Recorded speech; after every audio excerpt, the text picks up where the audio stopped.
ఏపీలో అసెంబ్లీ ఎన్నికల నేపథ్యంలో వైసీపీ మేమంతా సిద్ధం పేరుతో ఏపీ సీఎం జగన్ బస్సు యాత్ర చేపట్టిన విషయం తెలిసిందే.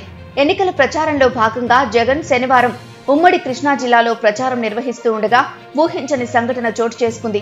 బస్సు యాత్రలో వస్తున్న జగన్ ని చూసేందుకు భారీగా జనం ఎగబడ్డారు. ఈ రద్దీలో గుర్తు తెలియని ఆగంతకులు జగన్ వాహనం వైపు రాళ్లు విసిరారు. అయితే ఆ రాయి కాస్త జగన్ నుదుటిపైన ఎడమ కంటికి తగిలి గాయమైంది.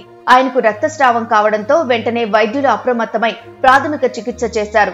అనంతరం కూడా యాత్ర కొనసాగించారు జగన్. సీఎంపై దాడి జరిగిన సమయంలో బస్సుపై మాజీ మంత్రి వెల్లంపల్లి శ్రీనివాస్ కూడా ఉన్నారు. ఆయనకు కూడా గాయమైంది. సీఎం సెక్యూరిటీ సిబ్బంది దాడి చేసిన వారి వివరాలు, ఫోటోలు సేకరించే పనిలో పడ్డారు.